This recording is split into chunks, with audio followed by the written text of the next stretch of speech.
স্বাগতম আৰু লৈ আহিছো এটা গুৰুত্বপূৰ্ণ খবৰ মুখ্যমন্ত্ৰীৰ নিৰ্দেশৰ পিছতে তিনিগৰাকীকৈ প্ৰবাসী অসমীয়া আহি উপস্থিত হৈছে সিআইডিৰ কাৰ্যালয়ত আৰু পুৱাৰ ভাগতে এসআইটিৰ সন্মুখত উপস্থিত হৈছে আৰু এসআইটিয়ে ভাষ্য গ্ৰহণ কৰিব তেওঁলোকৰ ইতিমধ্যে মাৰাথন জেৰা আৰম্ভ হৈছে জুবিন গাৰ্গৰ সৈতে জড়িত প্ৰতিটো কথা তন্নতন্নকৈ পৰীক্ষা কৰা হ'ব আৰু আটাইকে জেৰা চলোৱা হৈছে আৰু কিছু সময় পিছতেই হয়তো সুস্মিতা গোস্বামী নামৰ এগৰাকী যুৱতীও আহি উপস্থিত হ'বহি আৰু আটাইকে জেৰা চলোৱা হ'ব আৰু এই সন্দৰ্ভত লৈ আহিছো সবিশেষ জনাইছো ডাঙৰ খবৰ মুখ্যমন্ত্ৰীৰ নিৰ্দেশৰ পিছতেই সিআইডিৰ হাজিৰ তিনি প্ৰবাসী অসমীয়া মুখ্যমন্ত্ৰীৰ নিৰ্দেশৰ পিছতেই সিআইডিৰ হাজিৰ হ'ল তিনিগৰাকীকৈ প্ৰবাসী অসমীয়া আৰু আটাইকে এসআইটিয়ে চলাইছে মাৰাথন জেৰা পুৱাৰ পৰা মাৰাথন জেৰা চলাইছে সকলো কথা তন্নতন্নকৈ সোধা হৈছে প্ৰায় 25টা দিনৰ পিছত অসমত উপস্থিত হৈছে তিনিজনকৈ প্ৰবাসী অসমীয়া উপস্থিত হৈছে আসাম এছ'চিয়েশ্যনৰ সভাপতি অভিমন্যু তালুকদাৰ ইয়ত পাৰ্টিৰ আয়োজক তন্ময় ফুকন সমান্তৰালকৈ আৰু কেইগৰাকীমান ব্যক্তি আহিছে আসাম এছ'চিয়েশ্যনৰ সম্পাদক দেৱজিৎ হাজৰিকাও উপস্থিত হৈছে ছিংগাপুৰৰ এই কেইগৰাকী প্ৰবাসী অসমীয়া আহি উপস্থিত হৈছে ইয়াৰ পূৰ্বে ৰূপকমল কলিতাই এসআইটিক দিছিল ভাষ্য ৰূপকমল কলিতা উপস্থিত হৈছিলেহি আৰু আজি তিনিগৰাকীকৈ প্ৰবাসী অসমীয়া উপস্থিত হৈছে বাকী কেইজনেও সহায় কৰিব লাগিব তদন্তৰ ক্ষেত্ৰত মুখ্যমন্ত্ৰীয়ে নিৰ্দেশ দিছিলে স্পষ্টকৈ সকিয়নি দিছিলে ছিংগাপুৰত থকা প্ৰবাসী অসমীয়াই এই তদন্তৰ সহায় কৰিব লাগিব ছিংগাপুৰত থকা প্ৰবাসী অসমীয়া অসমলৈ আহিব লাগিব জুবিন গাৰ্গৰ সৈতে সকলো জড়িত তথ্য তেওঁলোকে দিব লাগিব অন্যথা আইনৰ জৰিয়তে তেওঁলোকক লৈ অনা হ'ব বুলি মুখ্যমন্ত্ৰীয়ে স্পষ্টকৈ ঘোষণা কৰিছিলে আৰু কম দিনৰ ভিতৰতেই জুবিন গাৰ্গে ন্যায় লাভ কৰিব বুলিও মুখ্যমন্ত্ৰীয়ে মন্তব্য কৰিছে এই ডাঙৰ কথা অসমবাসীৰ কাৰণে ভাল খবৰ শীঘ্ৰেই জুবিন গাৰ্গে লাভ কৰিব ন্যায় হয়তো 2-3 দিনৰ ভিতৰতেই অসমীয়াই বহু ভাল খবৰ লাভ কৰিব আৰু আটাইতকৈ ডাঙৰ কথাটো মুখ্যমন্ত্ৰীৰ নিৰ্দেশৰ পিছতেই সিআইডিত হাজিৰ হ'ল তিনিগৰাকীকৈ প্ৰবাসী অসমীয়া তিনিগৰাকী প্ৰবাসী অসমীয়া অসমত উপস্থিত হৈছে আৰু পুৱাৰ ভাগতেই সিআইডিৰ কাৰ্যালয়ত উপস্থিত হৈছিলেহি আৰু বৰ্তমান সময়ত এসআইটিয়ে মাৰাথন জেৰা চলাইছে সকলো কথা তন্নতন্নকৈ পৰীক্ষা কৰা হ'ব ছিংগাপুৰত জুবিন গাৰ্গৰ সৈতে কোন কোন আছিল তেওঁলোককো অনা হ'ব প্ৰতিগৰাকী প্ৰবাসী অসমীয়া আহিব লাগিব আটাইকে মুখ্যমন্ত্ৰীয়ে অনুৰোধ জনাইছিল প্ৰথমতে 6 অক্টোবৰ ডেডলাইন বান্ধি দিছিল কিন্তু তেওঁলোক উপস্থিত হোৱা নাছিল অৱশ্যে এগৰাকী ৰূপকমল কলিতা তেওঁ আহিছিল এদিন পিছত কিন্তু বাকী কেইজন অহা নাছিল নিমাত আছিল আৰু বৰ্তমান সময়ত কালি মুখ্যমন্ত্ৰীয়ে ফেচবুক লাইভ যোগে স্পষ্টকৈ সকিয়নি দিছিল যে আপোনালোক আজিৰ ভিতৰত আহক আৰু আহিব লাগিব আৰু মুখ্যমন্ত্ৰীৰ নিৰ্দেশৰ পিছতেই পুৱাই উপস্থিত হৈছেহি তিনিগৰাকীকৈ প্ৰবাসী অসমীয়া আৰু ইতিমধ্যে তেওঁলোকক জেৰা চলাই থকা হৈছে মাৰাথন জেৰা চলাই থকা হৈছে বহু তথ্য প্ৰকাশ কৰিব তেওঁলোকে জুবিন গাৰ্গৰ সৈতে কোন কোন আছিল আৰু মুখ্যমন্ত্ৰীয়ে আশ্বাস দিছে প্ৰতিগৰাকী অসমীয়াক যে চৰকাৰৰ ওপৰত ভৰসা ৰাখক জুবিন গাৰ্গক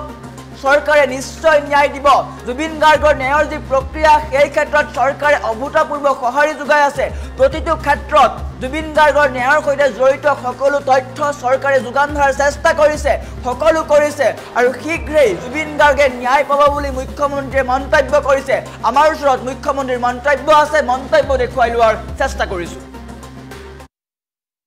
CFL লেবৰেটৰীয়ে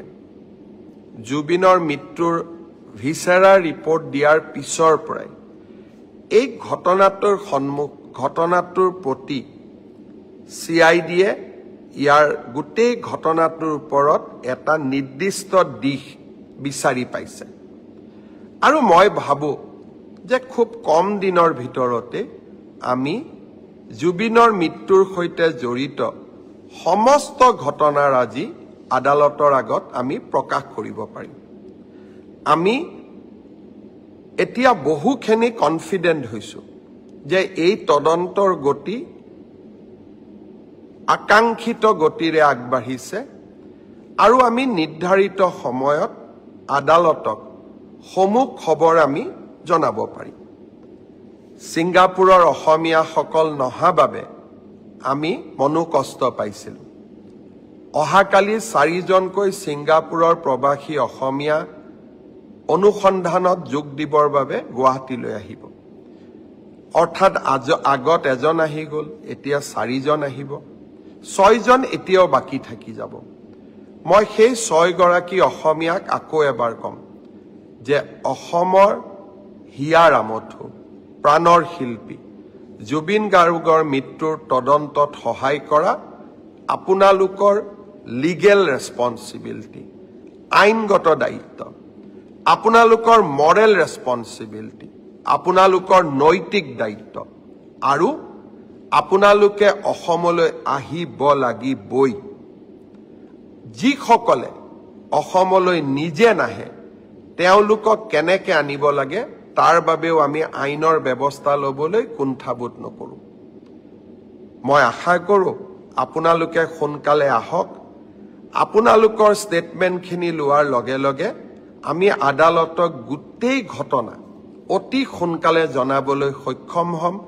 কাৰণ আকৌ এবাৰ কৈছোঁ যোৱা কালি CFL দিল্লী ৰিপৰ্ট অহাৰ পিছত এতিয়া আমি বহুত বেছি কনফিডেণ্ট যে জুবিনক ন্যায় দিয়াৰ প্ৰক্ৰিয়া ন্যায় ন্যায়ালয়ে দিব কিন্তু ন্যায় দিয়াৰ প্ৰক্ৰিয়াক আমি ত্বৰান্বিত কৰিবলৈ এতিয়া সক্ষম মই যেনেকৈ প্ৰথম মোৰ ফেচবুক লাইভত কৈছিলোঁ যে জুবিনৰ ঘটনাৰ সম্পূৰ্ণ তদন্ত আমি কৰিম আমি জুবিনক ন্যায় দিয়াম আজি মই বহুত আত্মবিশ্বাসী যোৱাকালি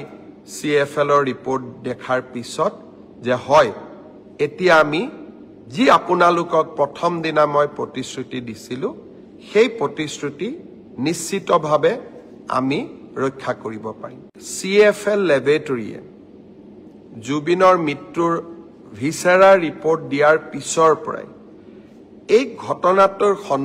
ঘটনাটোৰ প্ৰতি CIDয়ে ইয়াৰ গোটেই ঘটনাটোৰ ওপৰত এটা নিৰ্দিষ্ট দিশ বিচাৰি পাইছে আৰু মই ভাবোঁ যে খুব কম দিনৰ ভিতৰতে আমি জুবিনৰ মৃত্যুৰ সৈতে জড়িত সমস্ত ঘটনাৰ আজি আদালতৰ আগত আমি প্ৰকাশ কৰিব পাৰিম আমি এতিয়া বহুখিনি কনফিডেণ্ট হৈছোঁ যে এই তদন্তৰ গতি আকাংক্ষিত গতিৰে আগবাঢ়িছে আৰু আমি নিৰ্ধাৰিত সময়ত আদালতক সমূহ খবৰ আমি জনাব পাৰিম ছিংগাপুৰৰ অসমীয়াসকল নহা বাবে আমি মনোকষ্ট পাইছিলোঁ অহাকালি 4জনকৈ ছিংগাপুৰৰ প্ৰবাসী অসমীয়া